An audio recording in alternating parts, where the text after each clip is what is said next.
welcome to Bounty Hunt!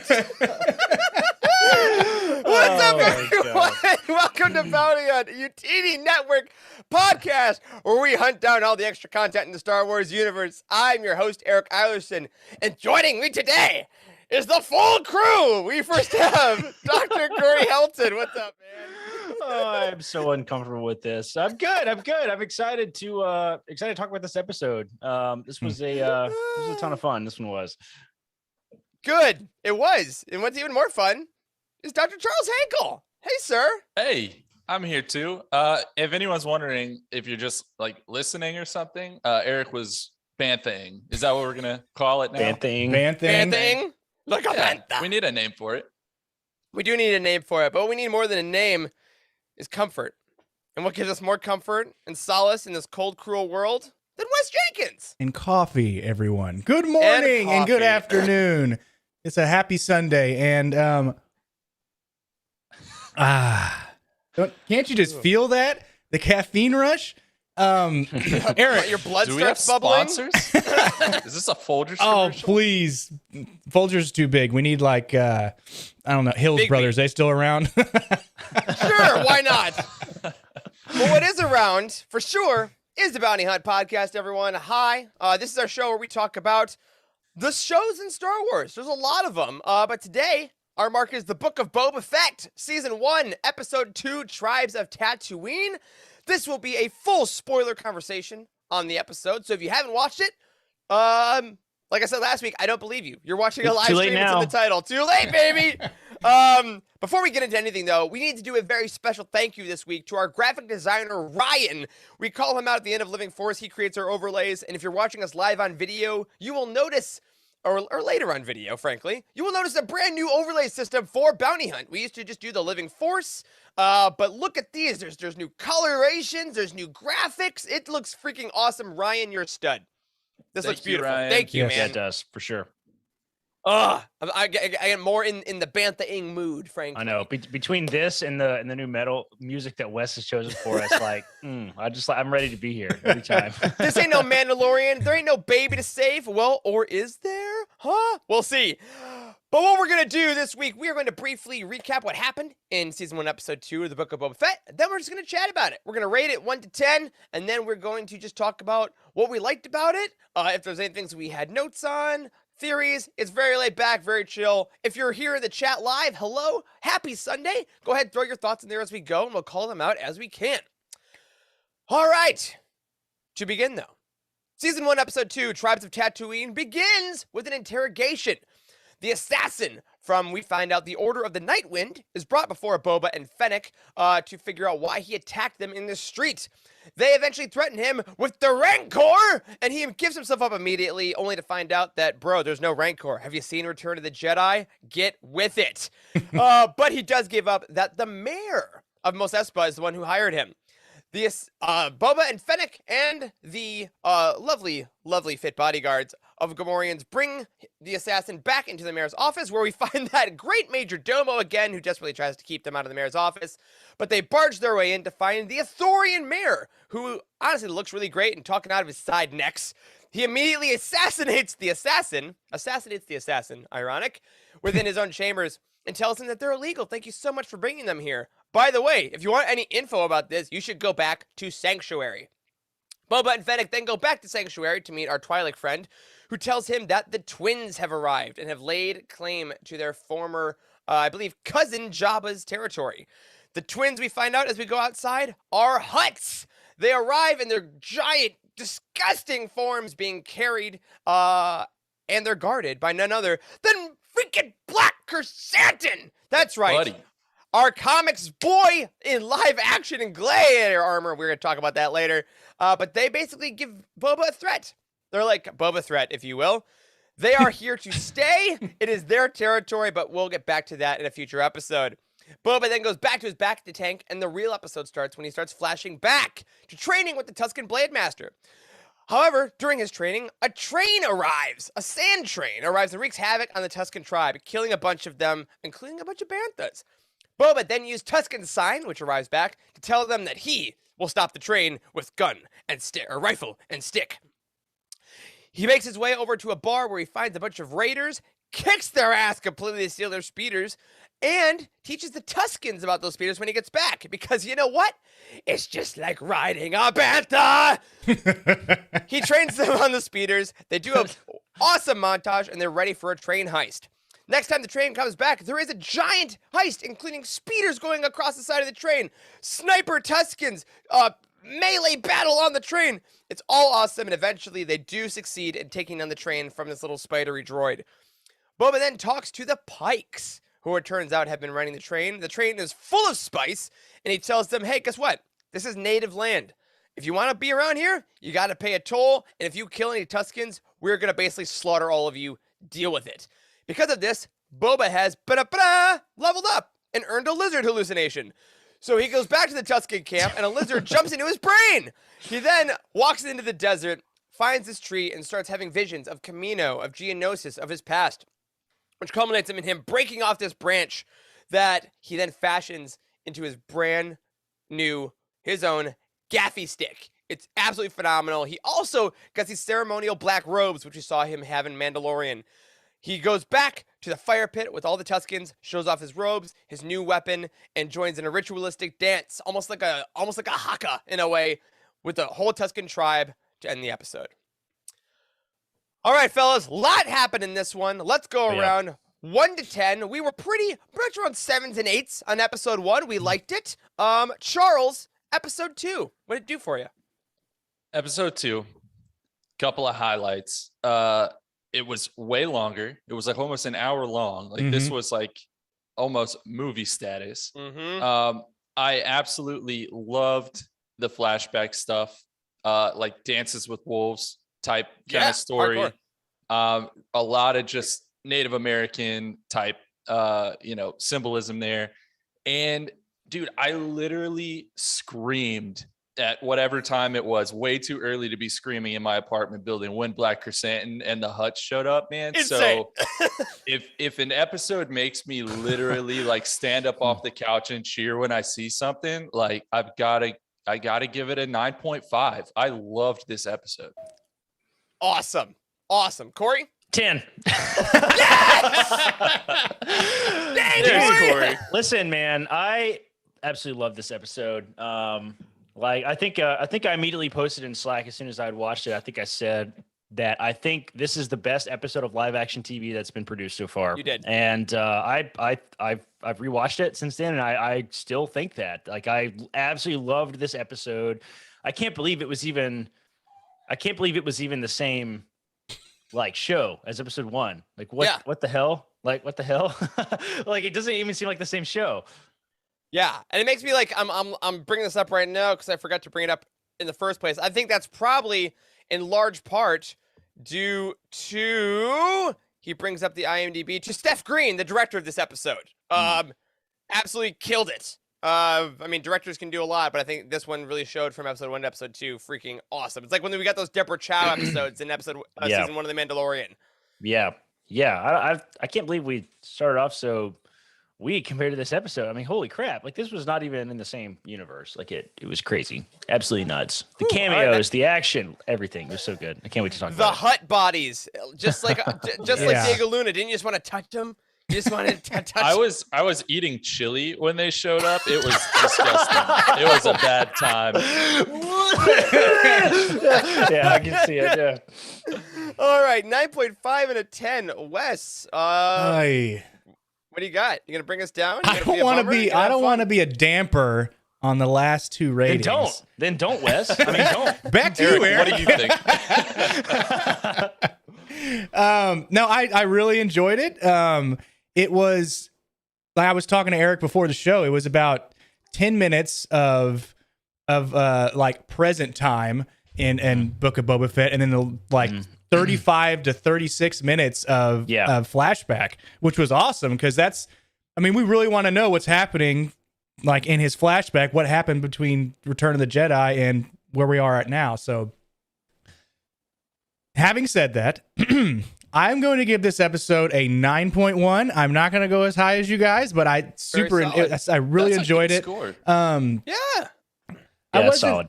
The train aspect was new, but it wasn't new just because I saw it in Solo. I thought we'd see something else.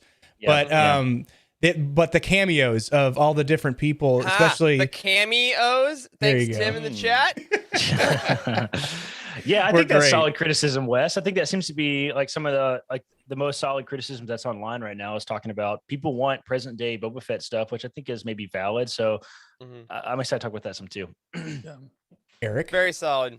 I'm gonna go 9.5 as well. I think I liked it after the first one, but then after the second one, my second viewing, I should say, I immediately wanted to watch it a third time, and that has not happened in a long time for me. And I thought that was like, it was so watchable and so fun. And for all the reasons you guys said, I thought that all the things that we thought we wanted to be improved in the first one happened here. Like, I wanted the Tusken sign back, as simple as that. I'm like, great, we saw him evolve. I thought the fight choreography was smoother. I thought it was more intense. I thought that the character work was great. It was funny. I mean, I know we already made the joke, but like a Bantha is hilarious and also great storytelling. Like, it's so, it made sense for me to see Boba Fett have this moment of feeling part of something, and I realized, oh, that's what we've been missing as a clone. That's what we've been missing as a bounty hunter. Like, he's never felt included. In this episode, we literally took the time, like you said, Wes, like 35 minutes of flashback to watch him become part of this family and this culture, and I loved that. And let's talk about a bunch of reasons why that happened. Obviously, better than last week. The Twitter, all the fan reaction for the most part has been to that effect. But let's jump into our big furry boy to start off. Black Chrysanthemum shows up, and I gotta say, guys, if I had a bingo card of characters I thought were coming into live action, Black Chrysanthemum's not on the card. He is not in the game. Yeah, They brought a gladiator Wookiee in. Let's talk about what that means too, maybe for folks that are less kind of into the comics. Black Chrysanthemum. Oh, you got a thing, Wes? No, I have no idea who he was. I saw that he was a badass when he walked up. I was like, holy shit, look at this Wookiee. And then that was it. So and I was like, is Chewbacca kind of a bitch, guys? I know. Like, oh my God. I was somewhere in between like you and Eric, Wes, because like he showed up and I was like, I'm damn pretty sure that that's going to be like Black Chrysanthemum, who's like the only other Wookiee that I can like name, right? Like, like from like books and comics specifically, right? And like, but he showed up and I was like, he's a black Wookiee. He's got like that shoulder pad thing, and the character showed up. He's a big character in the comics, right? And he's had a really big role like in the last year or two in the comics, right? Like he's in the new Star Wars series, in the new Darth Vader series. Like he's kind of all throughout. Afra. He was an Afra. He was an Afra's crew for a while. And he's scary and evil and like no mercy, and like he's sick. He's a really, really great character. And I mean, this is about the biggest, most specific like books and comics cameo that's ever been done.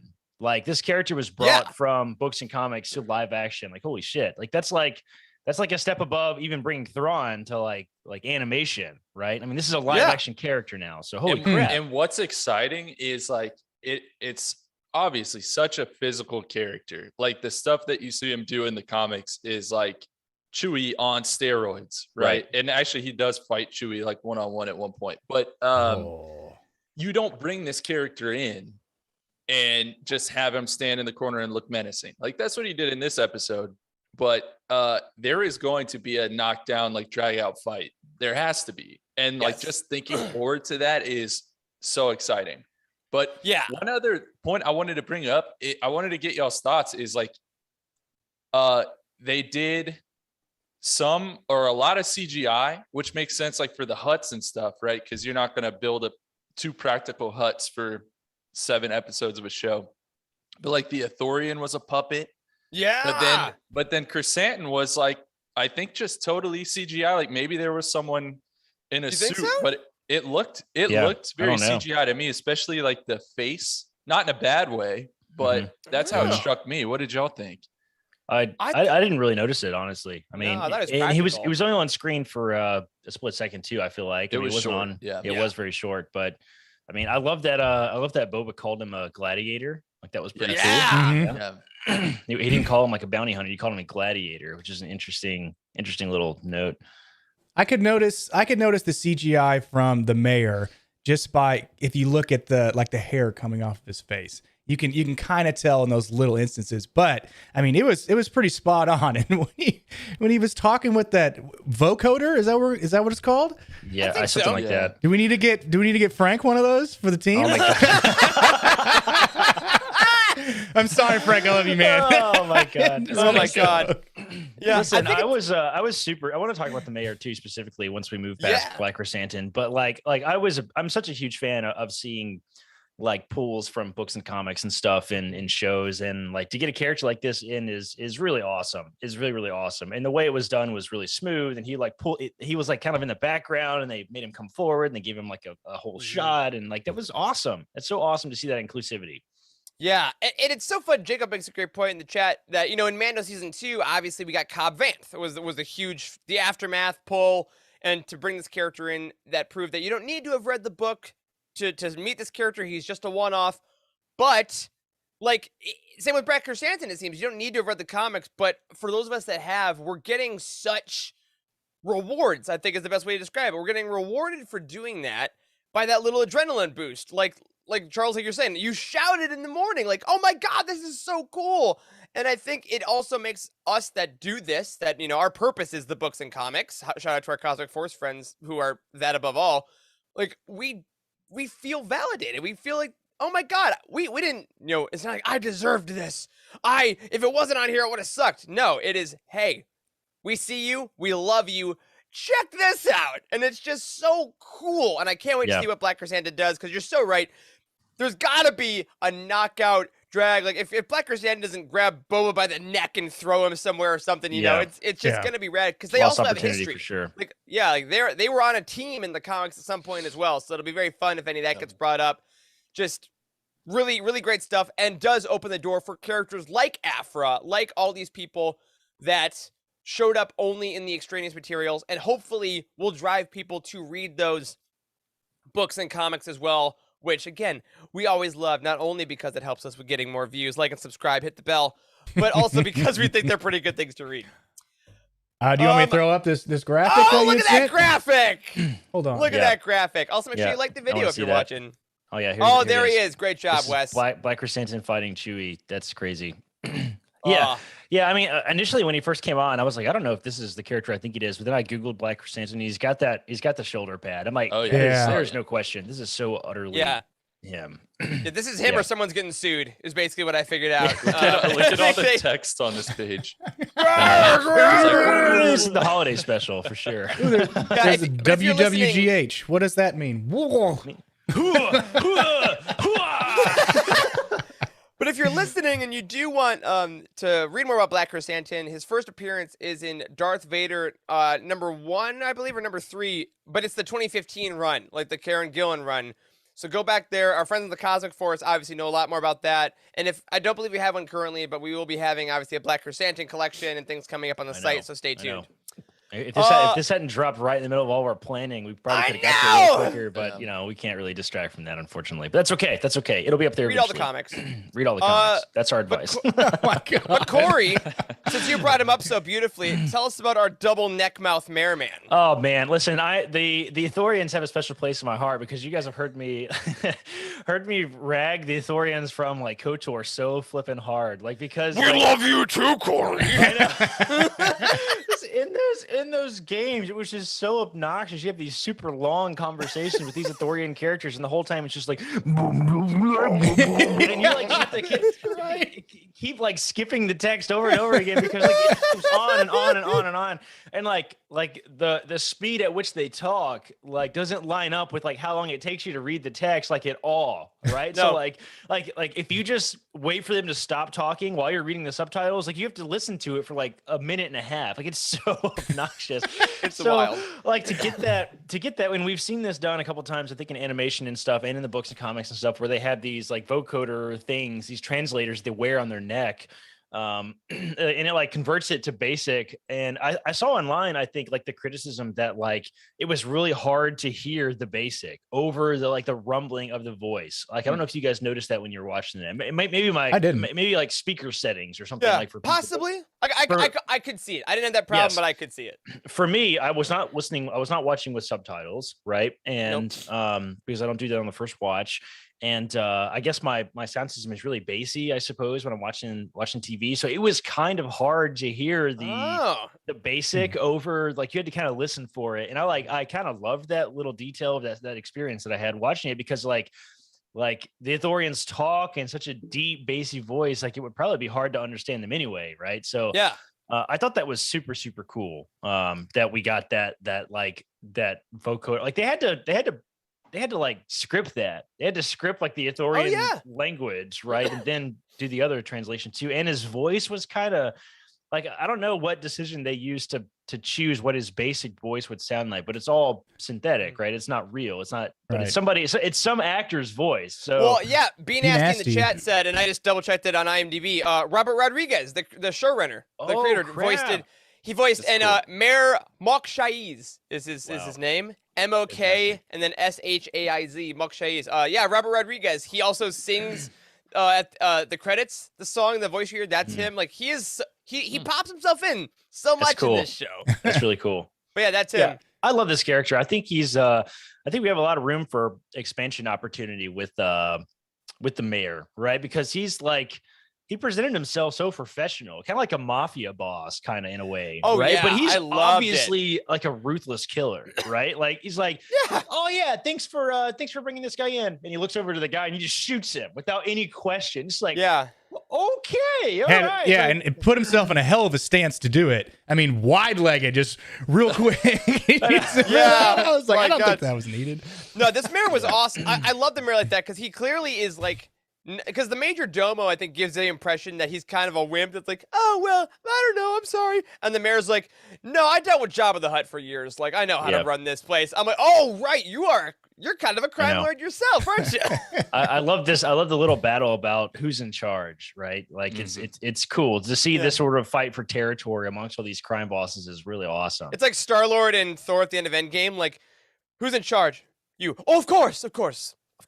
Yeah. Yeah, like, and I think that's.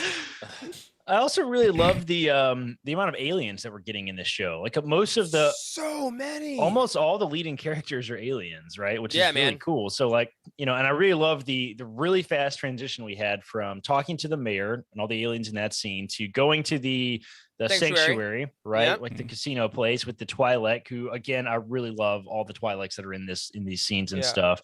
And then we immediately like with the twins Garza are here. Whip.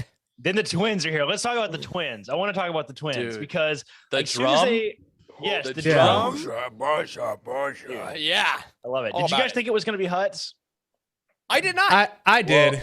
I did. I so think You're smarter than me. I know that though. Isn't the sanctuary actually called Garza's Sanctuary? I think that's I don't what know. saw.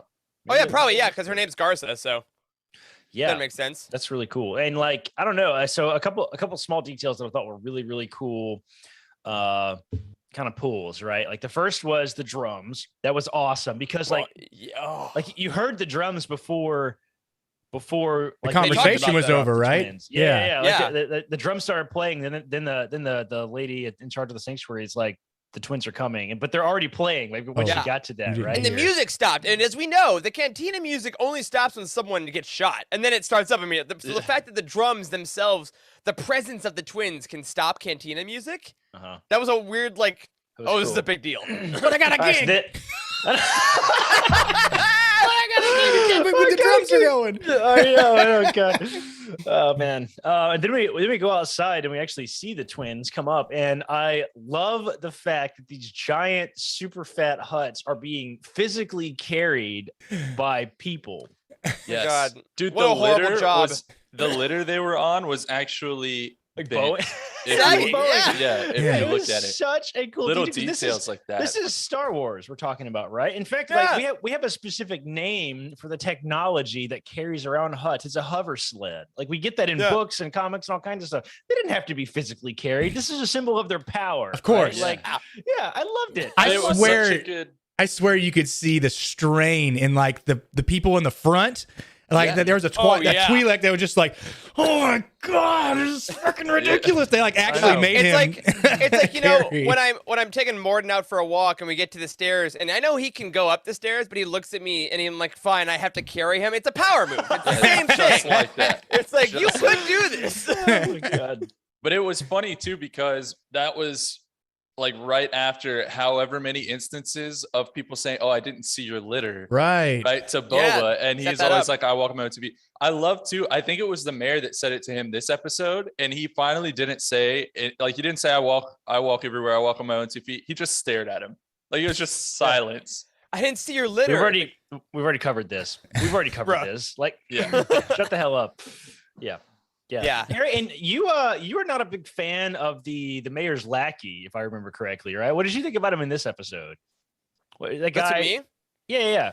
Yeah, I'm still not as much of a fan of him as far as just he has the similar vibe as our mechanic from Mandalorian, where I just feel like they're in a different show. Okay, think. I see. Kind of But- the weird acting choices, perhaps. Yeah, like that. It's just I notice him and I think about what the actor is doing rather than the character, but that's also totally a hang up. But I thought he was used nicely in here. He's sparing. I absolutely believe him as a guy who cannot stop anyone from going into that room. And I find it very funny now meeting the mayor that this is his lackey. I'm like, oh my Yeah. God, the mayor is so poised and so the opposite that I think that his setup actually made the mayor more imposing. So I respect the choice more. Okay. I cool. like him even more now that I do I too. saw this after this episode. I He's personally like, do sir, too.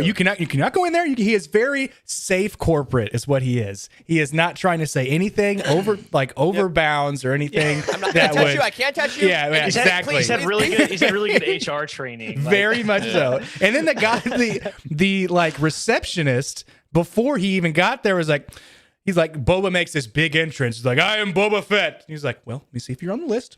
Yeah. Well, you're not on the Yeah. list. He's got Do this. you have an appointment? I don't see you on this here. sweet mustache and this ridiculous hat. I forgot about the You know guy. who he reminded me of? He reminded me of the guy that checks in Han to the Imperial Academy. That's like, what's your name? Like he very much Hates that's his life. Yeah. Yeah, all these people that we're getting in Star Wars lately that are just like the paper pushers that are just Yes. clocking in.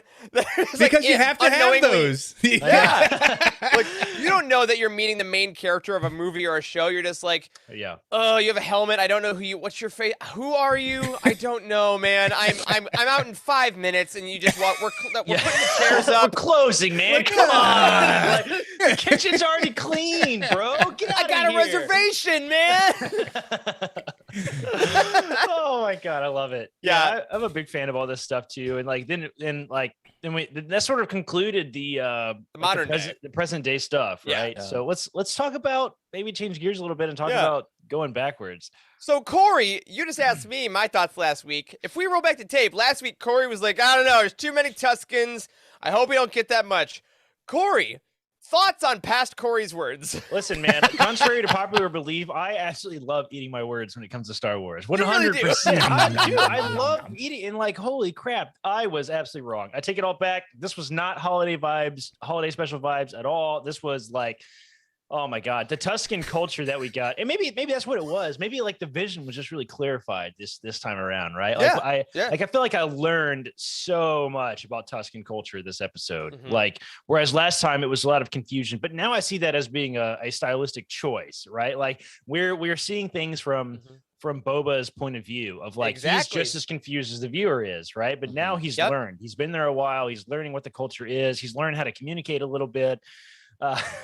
Communicate a little bit. I got that. Yeah, exactly right. So I loved it. I actually loved all the Tusken stuff we got. I was absolutely wrong, 100%. Yeah, there's a movie called Sound of Metal that came out last year with Riz Ahmed, our own Bodhi Rook, and this reminded me of that because in that movie he loses his hearing, and they use a lot of sign language in that movie, and they don't subtitle it in the movie until the character learns sign language, and so you as an audience cool. member are literally understanding the little, if you don't speak it, what he can understand. And I think that now watching this, that's exactly what they did. It was like Boba had no idea what they were saying in the first episode, so why should we as an audience? Whereas this one, now that he's been with them and learned more, we are now allowed to learn more with him. And it's like we are within his book, the book of Boba Fett. We are actually learning alongside him. And I'm like, what a cool choice. And it made me honestly love the Tuskens. And I weirdly think after this show, watching episode 2, I'm gonna be real pissed at Anakin. Yeah. Oh no. Like, You didn't even try to awesome. get to know him. Yeah. No. Yeah.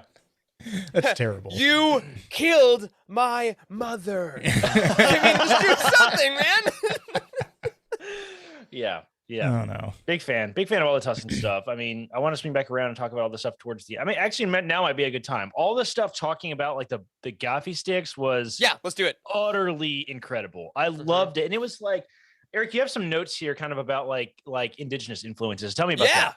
Yeah. So this a lot of times we see on Twitter, oh, this episode was awesome. This episode was really cool. Like, great. We love that stuff. This week, I saw a lot of indigenous Star Wars fans that were like, I cried at this scene because a huge thing, obviously, in history, especially in the United States, has been taking land away from Native culture, from Native Americans. Like, it's been a huge thing. It's not been great. And this episode, to have an actor of indigenous descent, Tim Morrison is indigenous New Zealander, he's Maori, to say to criminals like, hey, this is native land, you don't own this. Yeah. They do, and now you have to respect them and like pay the toll that they're owed. And to have Tem's literal heritage play into now Boba Fett, the character's heritage, is like, I've never seen anything like that in Star Wars before. To have the writers consciously make that a choice for this character, I thought it really blew me away in a way that I didn't expect. That like, that is such a strong stance for this character, and it's so respectful of Tem. I mean, the gaffy stick is made like a traditional weapon. Like, he's talked about that he had influence on its design based on traditional New Zealand weapons. Like the dance at the end is kind of like a haka. Like it's just using all these elements of indigenous culture to make the Tuskens a true native population. And like, yeah. And it felt real. Wow. The storytelling is very, very good. Like, I love the acid trip that he takes with the lizard. Yeah, it's like ayahuasca. It's like taking right. ayahuasca and going into the Ayahuasca. desert. Peyote, sure. I love it. Yeah. Yeah. Can I just Goes say to the that desert. the trip that he had, it felt like a cologne commercial to me. Like, I would not have been surprised if, as he walked Oh back my with the God. stick, it was just like Aqua de Joe. Yeah. Like, I would have been like, yeah, that's I completely agree. You know what it also reminded me of, aside from Cologne, obviously, you're great, was Black Panther. When he goes in and then he goes and sees the tree and meets his father and all the, you know, it's this great use of, you know, this kind of trip. And what a cool way for us to get back to Sarlacc, get back to Camino, like seeing little baby Boba Camino, watching the ship. I'm loving all these throwbacks to Camino. Do I love Camino? Like, I mean, Yeah. you know? Oh my God. I for feel real. like we're gonna get deeper into Camino. We're gonna get longer, like flashback episodes of him just as a child, and then seeing what he went through. Kind of some stuff when he's left alone. I guess when Django's out doing Django things, but maybe he learned something along the way from the Kaminoans that like shaped him to be who he is today. I mean, I'm not even sure. Yeah, but that'd be I'd cool. love that. Yeah, I mean, all the Camino flashbacks are good, and I also want to point out, like, I love the symbolism of trees in like dream. It's a really common recurring thing we see in dreams and visions and things throughout storytelling, kind of in all media. Is like, you know, the Vikings were really big into that kind of stuff. There's a lot of those sort of flashbacks and like the Assassin's I played Creed. Valhalla. Yeah, all the Assassin's Creed games like that. There's lots of tree stuff, and I love that he went to the tree and it entangled him, kind of like the Sarlacc pit, and like Yeah. then he brought back the stick. I had no idea. It took me a little bit to catch that he was going to make a gaffy stick out of that. Like I was not really expecting that initially. And once they showed it in his hands and he had the shape and stuff, I was like, oh, okay, I know where this is going. I didn't know if they were going to show a forging scene. I really, really hoped they were going to, and then it happened, and I was just like, I love all of this so much. Like, you know, the one moment in that forging scene that hit me the most, especially on second watch, the thing I learned most about Boba, it was completely nonverbal. Every time that Tusken showed him how to do something, he grabbed the thing, like did two things, and then he looked at him to be like, am I doing this right? I loved like every single moment, he's like, is this right? Is this right? Because he wants to make sure he's properly respecting the weapon. And I'm like, yo, like that so is good. I never thought about it, because it's like, you know, we see people like cleaning their guns and stuff and blasters and like, you know, building it's building a lightsaber. It's the same exact thing as a Jedi finding their own crystal. Like Boba found his kyber crystal. He brought it back and he crafted the hilt. And then at the end, his Jedi master, Tusken, was helping him make every part of the process. And then when he comes back, it's his lightsaber. And I'm like, I know. that's exact. Also, I don't know if you guys saw on Twitter the I guess, shop, the forge area. The design of it is like directly out of a McQuarrie image of the Tuskens. Oh, yeah. The first ever Tusken image that McQuarrie made. Wow. They exactly replicated that. So shout out to our boy Ralph. That's cool. Yeah, our boy Ralph. I love that scene. I know, Our boy Ralph. Yo, yeah, McHugh! seriously. I mean, I was such a huge fan of that. I mean, and Wes, you one thing that you said that really cracked me up is you pointed out that there was absolutely a chisel from Lowe's in that scene. Like the chisel that he had was 100%. They're like, oh shit, we need a chisel. We forgot to do it. It's the day of the scene. Somebody go to Lowe's. Go. Like that cracked me up, dude. Absolutely. And it was so cool, Jacob, you make a great point. Until Wednesday, I assumed gaffy sticks were all metal. I think I did too, actually. And I didn't realize that there was the wood element and the intricate carving parts and then the metal parts. And, it was such a cool way that now every time I see a gaffy stick in the OT or going back into Mandalorian where we see Boba with it for the first time, I'm going to be like, oh, man, that's what it was. And I also liked, as far as the Tusken culture, to go back for a second, how they talked about some tribes have been like murder people and are more violent, and I thought that was a great way to separate. Like, so some of the Tuskens that we see, have lived by fighting and have lived like those are the people that took down Luke and sniped people at the pod race and all those kind of things. There are those kinds of people, but just like any culture, there are different sects, different sectors of people. So I really like that. Yeah, to kind of conclude that thought too about the Tusken culture and stuff too. That scene towards the end where he like communicated, like I can't remember exactly what the line was, but when he said like when he was like all of the sands, like you own all of the sands, and every grain of sand in the Dune Sea. It was just such really good writing, and man, that communication and stuff where he talked about how they own the land, like it's theirs, right? Like they can police it, and that was such a good storytelling bit right there. I absolutely loved all of that stuff, and then we get the Haka thing at the end, which was. I got emotional, man. Like I did too, that was pretty cool because everybody joined in. It started with one, and then it started with two, and then everybody started joining in. So it was like a team. I loved it. Me too. Because I think there's a point where they could have been like, oh, now him and the Blade Master, who we'll talk about later, like, oh, they're gonna fight, right? It's gonna be a thing, and it's like, no. It's not about over muscle. I'm gonna fight you. I'm gonna defeat you to prove my worth. It's you are now part of this family, and I'm like, what a choice. But it was sorry, cool Wes, I cut you off. That the actual dance that they were doing was like the different fighting positions that the Blade Master had taught him, which just kind of further shows how important the kind of warrior lifestyle is to their culture. Like the dragon dance in Avatar: Last Airbender. Dude, I was gonna bring that up, dude. You took it out of my mouth. That was gonna be my next comment. Is 100% Avatar dragon dance vibes. 100%. So I love it. Getting back to a serious note, y'all have seen Blazing Saddles, right? Yes, sir. All I think of when he says that the Tuskens own the sands and the Dune Sea is them putting up this toll booth in the middle of the desert with this arm that's there. Is like, we got to stop. He's like, well, we can't get through. He's like, somebody go back and get a shitload of dimes so they can put a dime in and the arm goes up. What a great call. That movie's amazing. God. That's funny. And then that Ralph McQuarrie picture you were talking about, is this what we're talking about? Is this the one? Yes, Because I remember that's that metal piece from that broken ship that was there, and that's where he was forging the gaffy stick. That's the one. That's the one. Ralph McQuarrie. It just goes to show you how serious the creators of these shows are about like staying true to the original story. And it's little details like this that make the arguments of like kind of the toxic, the fandom menace community where they're like, everybody hates Star Wars, Kathleen Kennedy sucks. Everybody, I'm like, it's stuff like this that make those arguments just like it's not even worth talking about. Yeah. It's invalid. It's invalid, incorrect, and irrelevant because like these are such tiny pools. Oh, and the other tiny pool, we didn't even talk about Cammy. Holy shit. Oh yeah. Yes. Who's Cammy, Corey? Oh my God. I don't know if I'll tell it right. Like, but I can try. So Cammy, there's a deleted scene.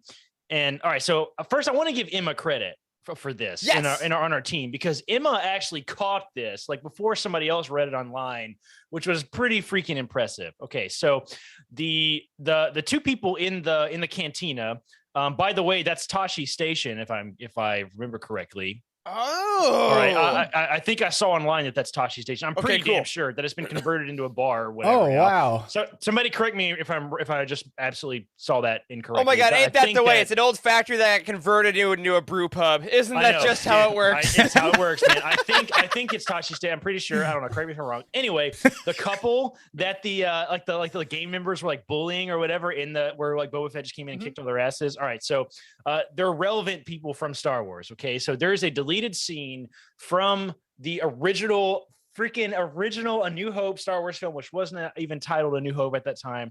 All right.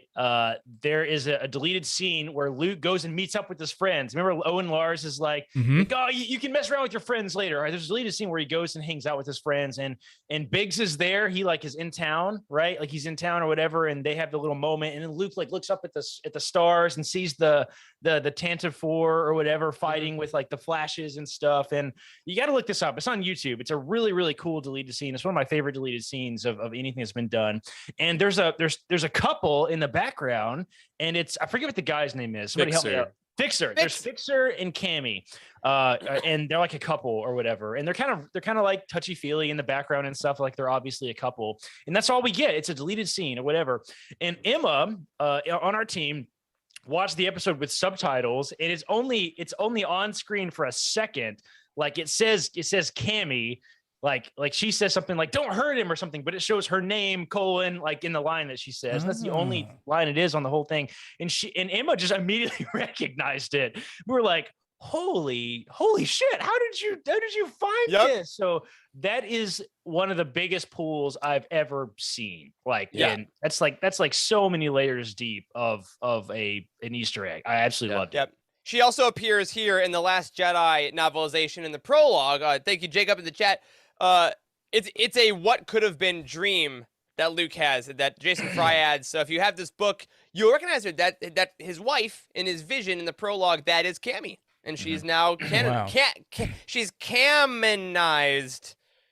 Yes, canonized. Never let me down, Eric. Good try. Can we talk about that bar scene just in general, sure, for a minute? Because it was sick to see, obviously, Boba just walk in. His silhouette on the wall was kind of the first thing that you saw, right? Very Mando-esque. Very Mando-esque, very Western, coming through the swinging saloon doors, He kicked absolute butt.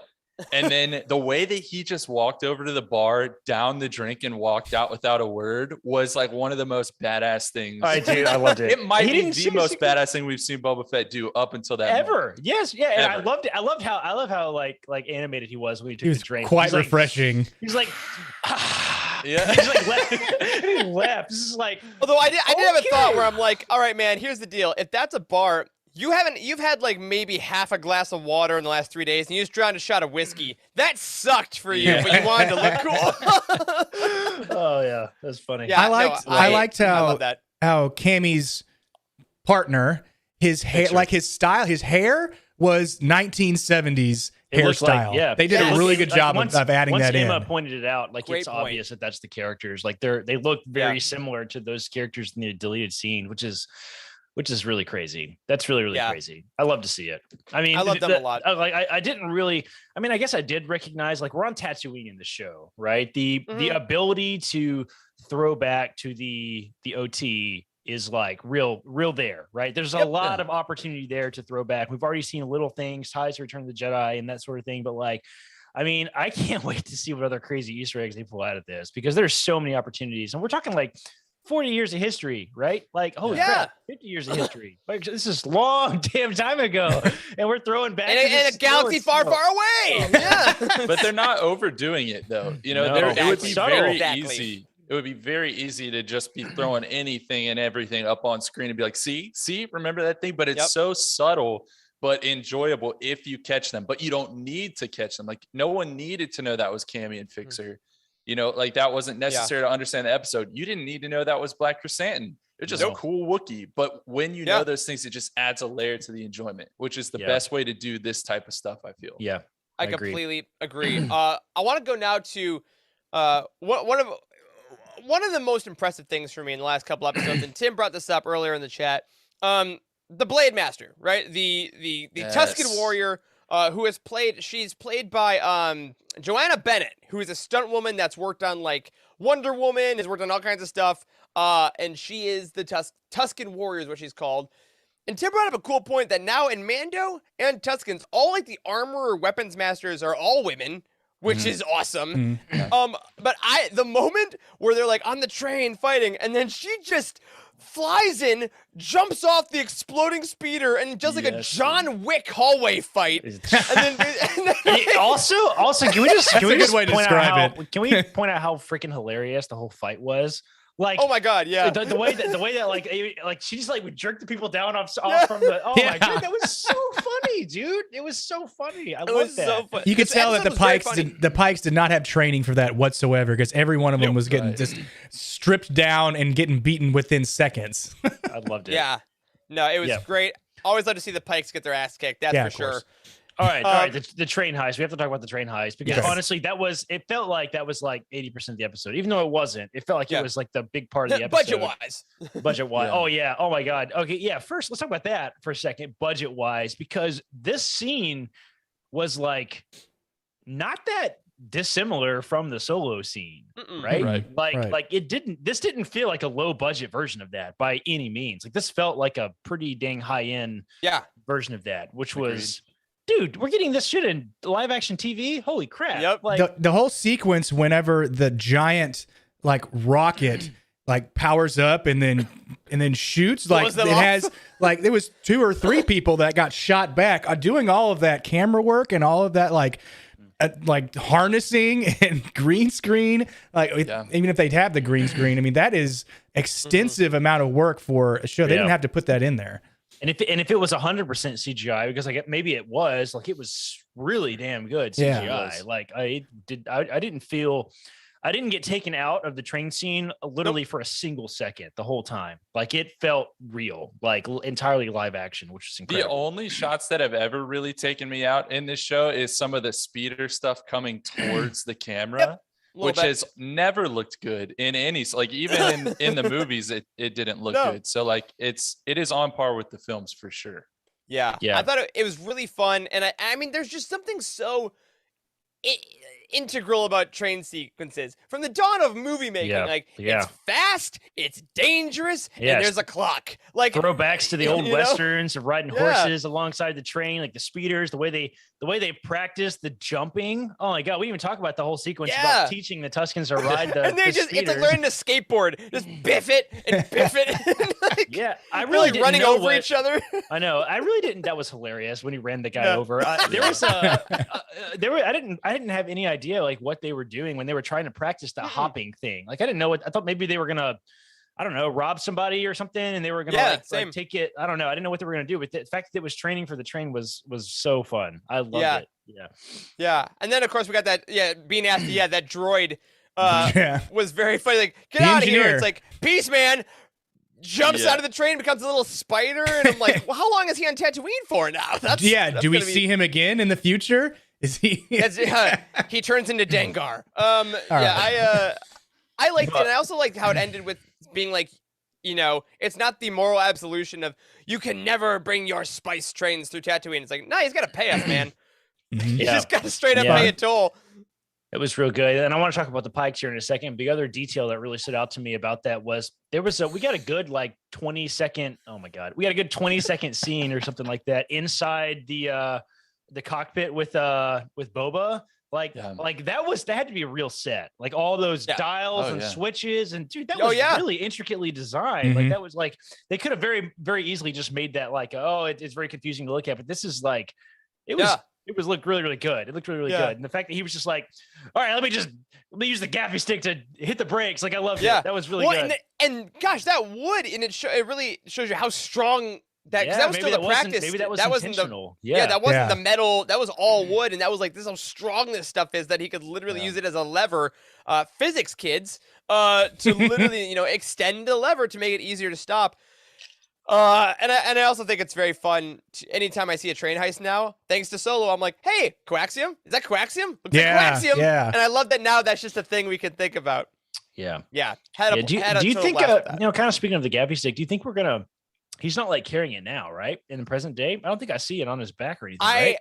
I haven't assume seen it it's since probably Mando. like hung up on a wall, maybe in Yeah. in the. I want to see him use it again. They brought so much Oh, attention to it. he has They to. almost have to bring it back. Like, Yeah. Which He that's uses a- it in Mando, so I assume Yeah, it's, right. it's around. So what? How? That's just a quick point to bring up. How we see him when he shows up first in Mando from that behind shot of him. He's in the robes that he's in now. In the past time period, he's wearing the gaffy stick on his back. So basically, he's gotten up to that point where we see him when he comes into Mando. So I'm curious now to see if there is a shift of way more present time, less past time, because it could pick up like right there in Mando. I assume there is some story to tell there, but it's possible. Yeah, I feel like, yeah, we don't really talk about this too much on the show, but yeah, going forward, I think it's inescapable to kind of think about where it's going. We still have 5 episodes left. We've only had 2. So that's pretty. Oh, Jacob, thank you. You do see the stick on his armor rack in his castle. So okay, that's okay, cool. awesome. And I also agree about the Dune influence. If you saw Dune this year, there's a lot more Dune in Book of Boba Fett. That's fun. But I do think that the Tuskens have to come back in the modern day because I think they're focusing on it a lot. That's what I would at least guess. And it is called, we have Mandalorian, Andor, Obi-Wan. This is very specifically the Book of Boba Fett. So I think it is a different format. So I think they're going to be using the past and the present continuously, but I don't think we're going to get another one of these, like you said, Wes, 13 minutes in present, 40 minutes in past. Again, I have a feeling this was the biggest disparity. I might could get behind some of that criticism too if the flashbacks that we got have not been so damn good. Like the one that we got in this episode specifically, right? If it wouldn't have been as good, then I would probably be on board with like let's get on with it. And let's get back to the present day stuff. Yeah, like I love Fennec, but like, if it's gonna be this good. Yeah, I mean, I was not expecting to get a full-on train heist in a flashback. Holy shit! Right? No.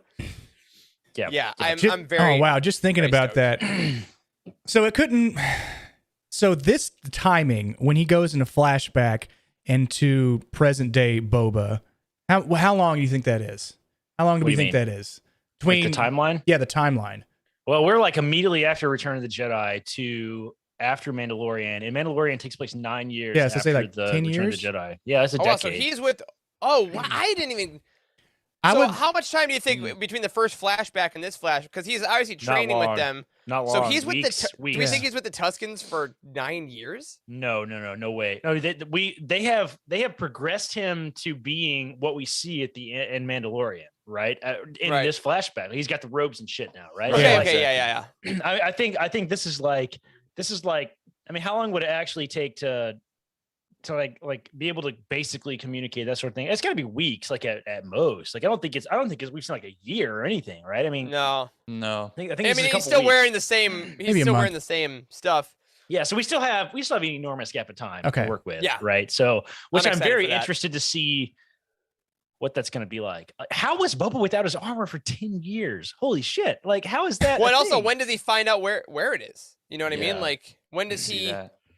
Because he knows that Cobb Vanth has it, and I think that there's just so many opportunities to build up that past, while now in the present, they've introduced so many cool elements. Like, we have the mayor, we have now the twins, we have Black Chrysanthemum, we have, like, there's still 5 episodes. We're not even a third of the way through the series. Yeah, I know. It's crazy. It's crazy, dude. I would love to There's so many see. I would love to see a fight between Fennec and the sword master, or the person that trained Boba. Oh yeah. Our Blade Master, Blade Master, yeah. Our Tusken Warrior, I think, is her current.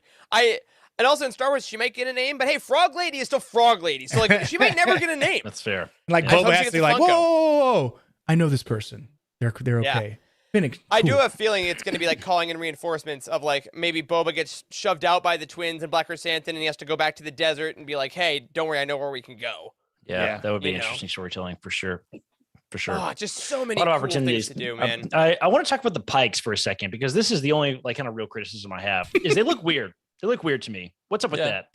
Tell me I've never seen them without their masks on. So right. They're gloriously inconsistent based on the budget of whatever project they're in. All right, I think it's like if that is movies, Clone Wars, and this, they look completely different. Yeah. All right. If that's the answer, I can accept that. Yeah. I don't know why they made them have smaller heads though, because that seems weird. In Solo, they have huge heads.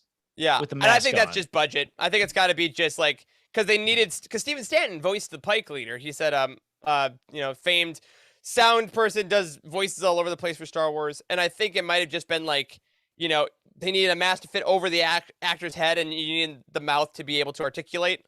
And I'm wondering if it's just like, we're not making a ton of Pikes. They're not the main bad guys, so maybe they're just basic latex. Maybe so. Maybe that's it. But I had a lot of doubt, and I argued we didn't that know a if they little were bit Pikes amongst the team of like, I don't think these are if they are Pikes. Like, I don't think these are like maybe they're.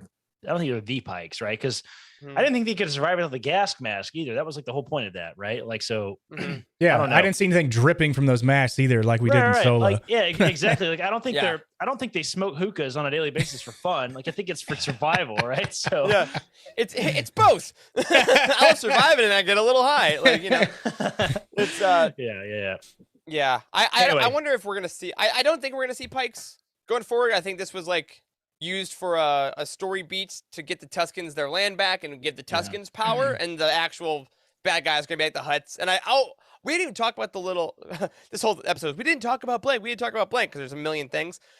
The Fennec line of like we're gonna have to get permission to kill them, and I'm like, I love it. Cool. Like that is Crispin stuff right there. That is the Hutt cartel and the Crispin novels to be like, you can kill them if you get permission. Yeah, it also explains that kind of plot hole of like, why don't you just kill them? It's like, well, the criminal underworld is complicated, right? Permission from who? I think it's got to be the heads of the Hutt cartel. The heads of the Hutts will give permission to kill other Hutts. Perhaps. Charles, remind me if because you're the Crispin, that happened in the Crispin books, right? That the Hutts gave permission to assassinate people. It's been so long. I don't remember any specifics, but yes, there's a very structured hierarchy. There's different families, and there's a representative from like each family. Like Jabba's from the Desilajit clan, and each of them has a representative that's like the very top of the pyramid. There's been some of that actually in the recent comics. Was it either the end of the War of the Bounty Hunters or the beginning of Crimson Reign? I think it was the end of War of the Bounty Hunters. Yeah, where you see some of that power structure. So yeah, I hope that we see more of that. I know the Hutts aren't the prettiest thing to look at, but like kind of unpacking some of unpacking some of that would be fun to do with this series. I don't know if there's enough time because there's already so much other stuff to address, but yeah. And like fun. Jacob says in our chat here, correcting our timeline a bit, the show is 9ABY. That's correct. So it's 2 to 3 years after Return of the Jedi, not 9 years after Return of the Jedi. That's correct. And Return of the Jedi is what, 4? I think it's like 4 ABY. I'm pretty sure. 4, yeah. So I mean, we have 5 to 6 years basically between. Yeah. And also the Hutt cartel is almost all dead. Is a great point. Like the Hutts have been taken out by. Again, if you're reading the comics, it's pretty insane what's going on in the Cartel of the Crimson Reign and War of the Bounty Hunters. But obviously, I think we'll learn a lot more about them. We'll see if Boba talks to them. I mean, we have so many places to go. I think this. You want to speculate a little? Let's speculate. I mean, we try not to do too terribly much speculation, but maybe speculate a little bit. Yeah, we'll close this out with a brief speculation. All right. So first of all, can we talk about all the insane rumors that are on the internet for a second? I don't read them. I mean, neither. You tell me. All right. So I don't really read much either, but I've somehow this has been maybe it's TikTok. I don't really know how it's in my present TikTok knowledge, but like there seems to be a lot of rumors that we have basically 3 characters that could possibly show up. Dr. Aphra is huge. I know that's a huge rumor because our Dr. Aphra video on YouTube got an enormous spike in like viewership in like the last like the day of release and has been high since then. Right? That's kind of weird. Does that obviously because he was a huge part of that. Black Chrysanthemum, and then like so the question has been like, is she going to have a speaking role or an audio role or something? I don't know. Is that character going to show up? That's interesting. The internet will explode. Maybe. There's been rumors that Kira could maybe show up in some way, which is maybe a stretch. I don't know if I want that. If Crimson Reign wasn't happening in the comics right now, I think they would, because I don't think they'd want to put out a live action thing that confirms that she survives Crimson Reign or like confirms her fate in an ongoing series. To play devil's advocate a little bit too, like historically live action hasn't really given a shit what's going on in the comics. Also very true. Right. So like I mean, I would love it. I just don't. I would love it too, but I don't know if it would happen. What are the Vegas odds? Yeah, exactly. I don't think they would intentionally like like conflict each other, but like I don't think they would intentionally plan it either. There's so many moving parts in publishing schedules and that sort of thing. But anyway, It would be cool. and then the third rumor is that there was a weird rumor that Harrison Ford maybe recorded some type of speaking line. So I would be like, that would be odd. I don't really see that happening. No. Right. So out of the goodness of his heart, like, do you think Harrison Ford knows what Disney Plus is? You know what I mean? Like, do you think like, hey, I'm making a Boba Fett show? I don't think Harrison Ford necessarily has to know what Disney Plus is for him to get a call that says, "Hey, we will give you $50,000 if you record us 30 seconds of footage." Right? So you know, that's one of those things though where I feel like that might be crossing the line if it doesn't just make a ton of sense as to why we would hear that. That would feel like stepping over that line of like, here's some fan service, like. That's true. Although, unless he's doing like ADR for Indiana Jones 5, and they're like, "All right, here's this line. Hey, before this next scene, here's this new line. Just say it. You know, whatever, however you want." Tell him it's for Star Wars. I don't know. Oh my God, we're gonna send you another wire. I think likelihood of those. I think that's the order. Actually, I think it's Afra, a big chasm, Kira. That's fair. 3 galaxies, Harrison Ford. That's fair. That's fair. And I guess the other kind of speculation I have too is, you know, quite frankly, I have no idea where the hell the show is going now. Nope. Like with at least with the flashbacks, I don't have any idea what's going to happen there. No. We're still waiting. We're still waiting on that scene where he's sitting with all the other crime syndicate like bosses, right? So we're still. Oh, you mean that was going to be in the first half of the first episode? Robert Rodriguez, you sneaky devil. You think maybe we're going to leave the flashbacks behind now? No, I think they'll be in every episode. I just think it'll be lesser. Yeah, just not as long. Okay. I'll be interested to see how that goes. Yeah. It certainly seems like we are. I don't know if is he free? Does he have freedom now from the Tuskens? I don't know. He's been accepted into the tribe, kind of. Like, is he? He's there by his own choice, I think. And I think that we now have the 2 biggest questions I think about his past were: how did he escape Sarlacc pit? Got it. And 2, how does he become the Boba Fett that we see in Mandalorian? We're there as far as like the robe and the gaffy stick. So I think we got those out of the way. Bam, bam. So the rest of it, I think, you know, does that whole Tusken tribe is filling in gaps? Do they get slaughtered and does he leave, or does he have a kind of like a Rumspringer thing where he's like, I'm gonna go out and just see if I can get my old life back? Does he, you know? I think it'll be more of that stuff. But we got the 2 big things out of the way. It's interesting too that at least in a lot of the book material, you know, Tusken Raider is not a species. Right. Like it's like you kind of come into it. You can become a Tusken Raider. It's interesting that he like is now seemingly like a full-fledged member of this tribe, and he's been honored, but like he's not dressed like the other Tuskens. It's like an honorary, essentially. From a practical standpoint, it makes sense to not cover up Tem's face and put the mask on him and that kind of stuff. But like, is this show maybe changing that? Like, are the Tuskens more of like, this is it's not a species, I guess, still, but I'm interested as to why was he not given the full-fledged, Tusken get up, and how does one get to that point if not through what he did?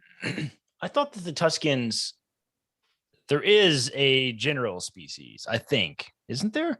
Like, well, it's like the Jawas. I know of. We don't know what the Jawas look like either. In Kenobi, right? it seems like it's more piecemeal in the story, but I think overall, the way he talked about them within this episode, he talked about them like a native species, like an indigenous species, and I think that going forward, just to keep that storyline and that importance, I think they're essentially either recanonizing or slightly clarifying that they're basically the Native Americans of Tatooine now. They are going to be the indigenous species, and I think Boba is an honored guest and is honoring their customs, but I don't think they're going to make him like one of them officially because they're treating that because he wasn't born there. He wasn't a native. Yeah. And I think they're going to, for the terms of storytelling, at least keep those difference.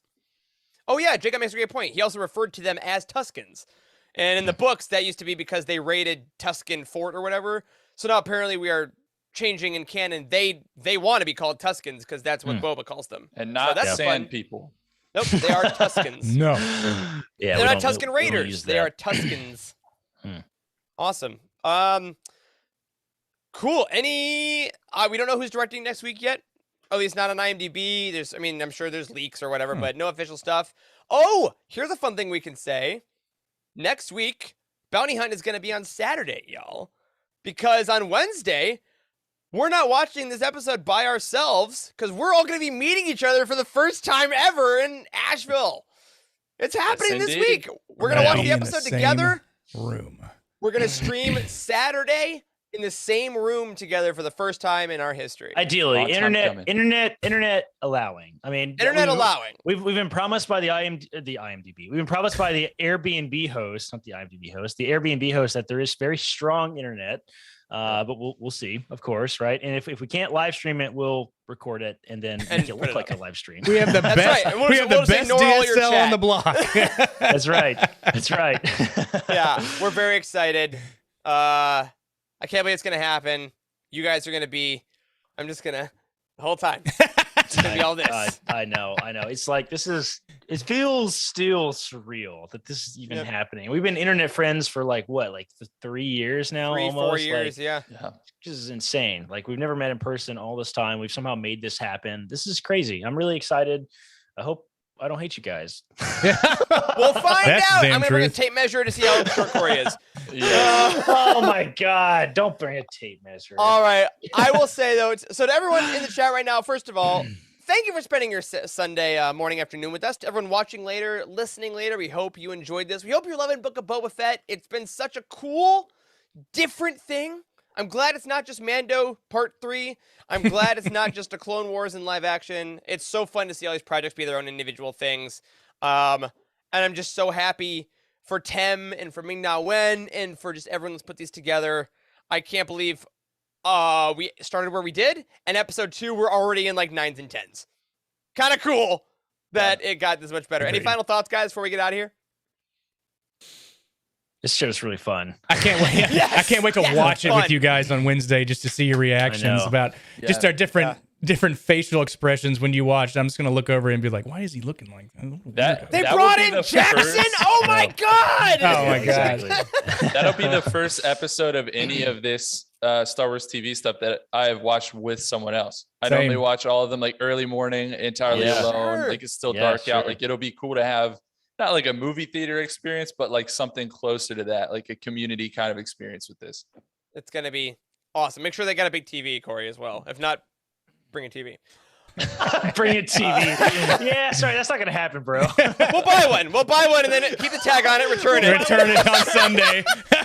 That's the most Corey thing ever to do. I've done that shit so many freaking times. Oh my All God. right. Well, we will see you all live from Nashville. Oh no, we'll see you live on Monday. We do have a show on Monday. We're Not talking about Asheville. Make sure you're going to the Asheville. right city, Eric. Flight's already booked, baby. Hold on. We will see you all tomorrow night. We're talking High Republic Phase 2. Speaking of things that are super fun, we'll see you for the Living Force. Then we will see you next Saturday for Bounty Hunt. Keep your eyes peeled on our Twitter, Discord. We'll let you all know when we're on.